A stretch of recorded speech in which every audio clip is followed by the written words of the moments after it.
Hello and welcome to another Momir. I did check out why people made 2-drops on play, and apparently it's because 2-drops are better than 3-drops at this point.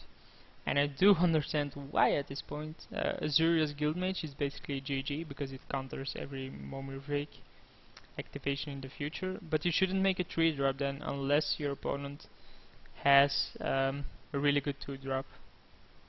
So in this case, obviously I'm on the draw, so it doesn't really matter. He gets a 2/1 white-black lifelink. The extort isn't gonna do anything, right? It's when you cost it. Yeah, it's when you cost it. So let's hope we get something good, or at least something with 1 power that kills this, which should be highly likely. We get Fiashino Slasher. Yeah, that trades. I mean, obviously we just want trade. So in this case, he shouldn't make a 3-drop. Apparently, that's how this goes now, but it does make it. It does get a trash creature. See if he attacks, he doesn't. We, on the other hand, can make 3-drops, but we have discussed that maybe making a 2-drop is better. So we'll try it out here. Yeah, that's pretty nuts, right? 5/6. But why 2-drops over 3-drops? Well, 2-drops have the chance for Azuria's Guildmage, as I said before, and also they have more mana creatures. That's fine. So this becomes a 2/2 then when I attack with the mirror. Obviously we'll attack first because Bloodlust. If he doesn't block, we have Bloodlust. He didn't block, so no clue what he's planning. And we get a 4/3 cannon attack. So just a 4/3 fly blocker. That's fine. For now, of course, until he plays an island. But he shouldn't. He can make 5-drops before us, but he'll never be at 8-drops because he made a 3-drop. And he gets a 3/3 combat damage to a creature, discard a card. Oh yeah, so that basically trades with my 5/6. The question is, am I willing to trade? I'm pretty sure I am. If he doesn't, he can attack with this, but that's not a good idea for him. Obviously we should attack first before activating Momir, but it doesn't really matter that much. This doesn't do anything, right? It's just a 2/2, yeah. So we'll attack here, see what he does. He can obviously trade with Merciperion, which he does. Not a big deal. I mean, I have to keep up pressure, right? Somehow. I could have kept it behind as a blocker, making sure he couldn't attack. But I mean, we still have 4/3 flyer. That's pretty good. That's really good. Wow. It's for everyone though, but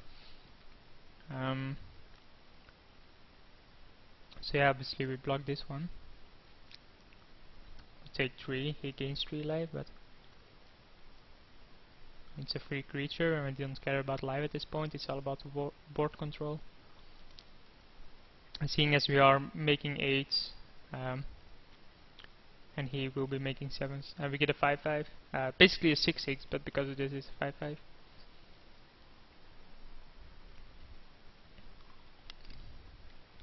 So we can't attack anymore at this point, and he's just making 7s. Of course we're making 7s again on our turn, but then we're making 8s. The imprint does nothing because it says non-token creature. Wow. That's pretty sad for him. We have all mountains at this point. And we get 1/3 flying. Whoa.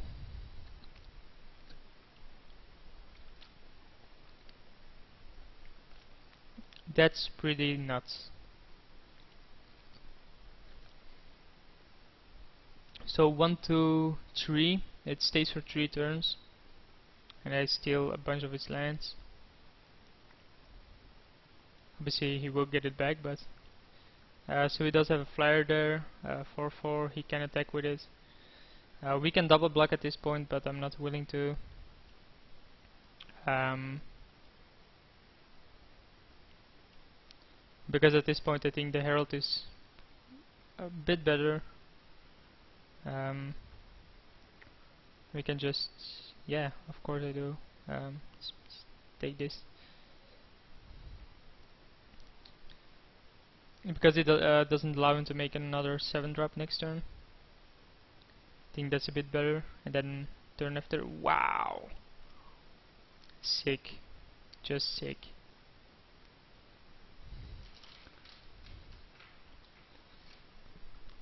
So he dropped a land, no clue why. Obviously we're not blocking again. He can't pump this because it doesn't matter. It's a number of artifacts he controls and he controls no artifacts. Pretty odd choice there.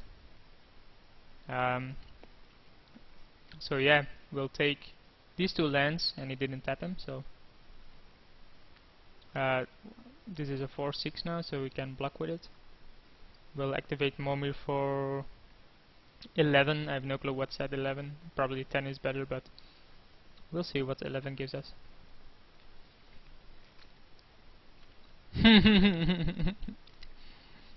That's pretty trash, right? It is a 10/10 trample though, so.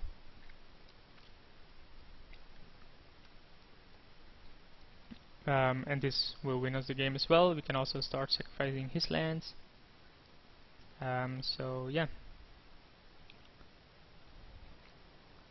We will start sacrificing his lands. This should do enough for us. I mean, he can't attack anymore because this will block it. On our upkeep we take 3 lands. Yeah, take these 3. Sacrifice 1. Apply. That one's gone. Let's just attack first. I mean, there's no point in not attacking, right? So these 2 attack. Yep. You can also attack with a 5/5, but it's not really necessary, especially since we're just at 9. Has to sacrifice 2 permanents, but he doesn't. He just concedes. So yeah, the 1/3 is the very first time I saw that card. Pretty interesting card. Pretty broken, I think, in this format. Just gain such an advantage and then get something with cumulative upkeep. Sacrifice a land, just start sacrificing his lands. Not bad.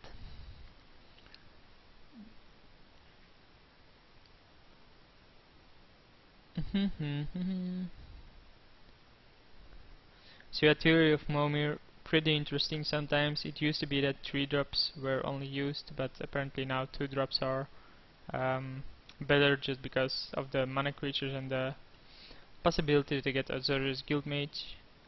Basically it counters an activate ability for 3 mana including 1 blue, and that means that you basically counter Momir every turn. That's bad, right? It's just a 1/1. He only has a 1/1 though, so that doesn't matter.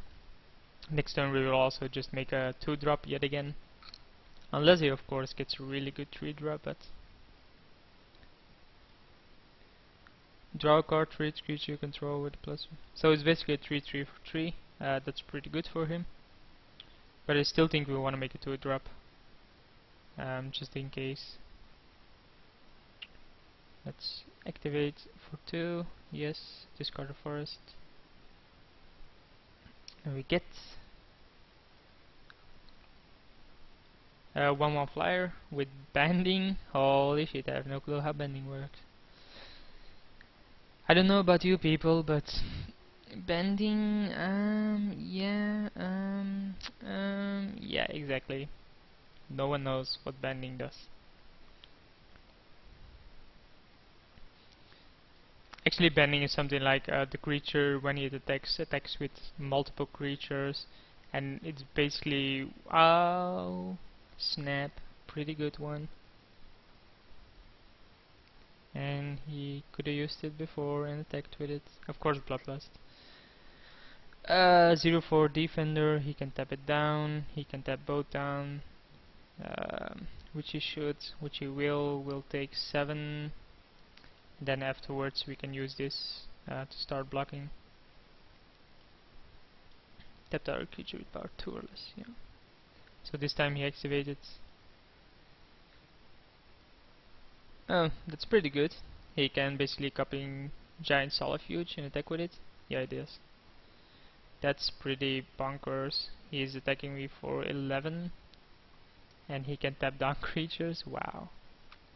Really, really good.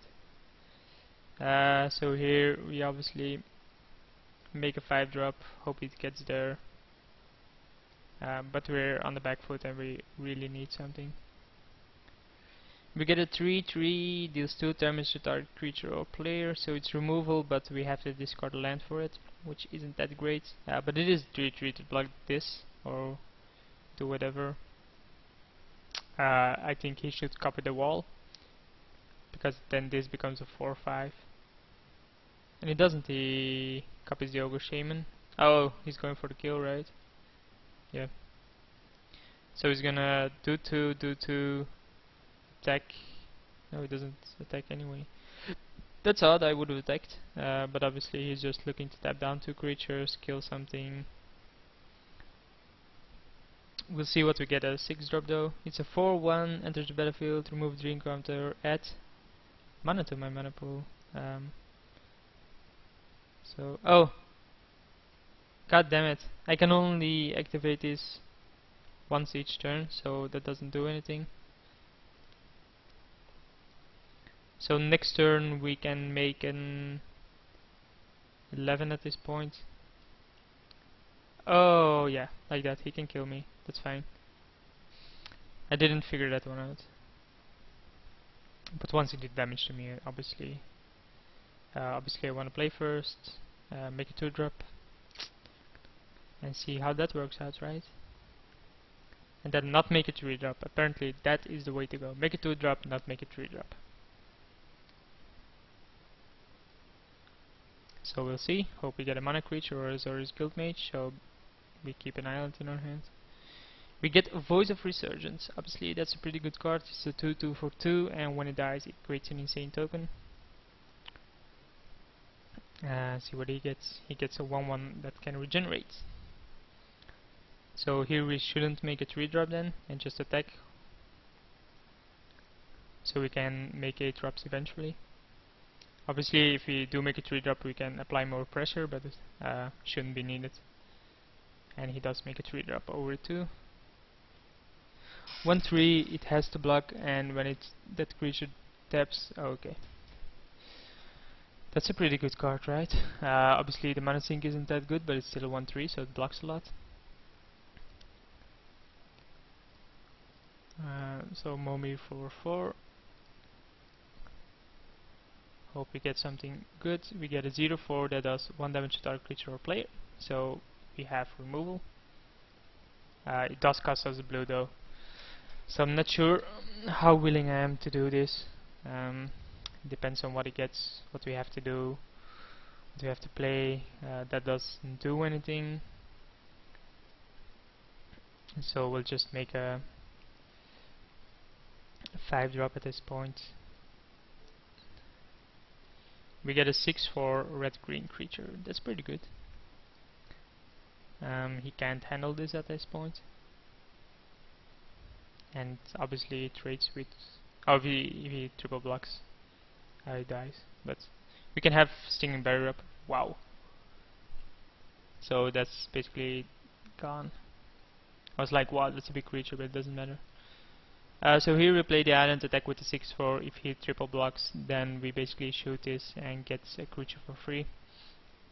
We can make a 5-drop over 6. If he doesn't block, obviously he just takes 6 damage, which I think is the right play for him. Obviously Stinging Barrier here forces him to not block with this. He's just gonna lose this and not let it on tap for next turn. That's fine. I mean, it's not gonna do anything for him at this point that it doesn't untap for 1 turn. Just gives him more time. That's pretty decent. If I don't attack with it, it basically soaks up damage for a turn.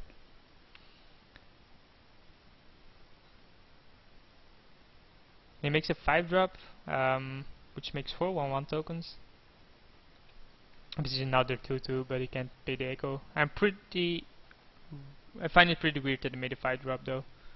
But of course, this is Momir. Everyone plays it with their own theory, or whatever they want to do. We make a 7-drop because hey, we like big creatures. Deal damage this turn dies, put a card on the battlefield, sacrifice a creature. Yeah, that doesn't work with tokens. But we do have a 4/4 flyer at this point. So here he has to sacrifice that, but he still has a bunch of tokens. Those are pretty good. I mean, the tokens trade with the worm, right? So we just can rely on flyers at this point. And of course, this is also really good. Wow, that's bonkers.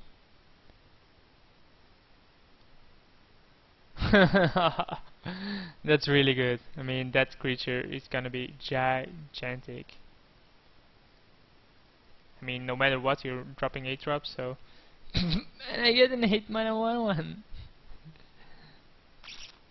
Obviously, we attack with the Seraph here.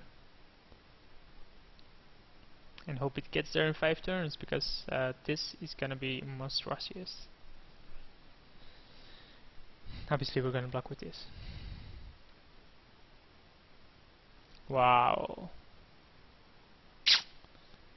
That's gonna be a big issue to deal with. We basically just hope he doesn't get flyers, hope we do get a flyer next turn that will kill him the turn after that. Maybe a flyer with haste.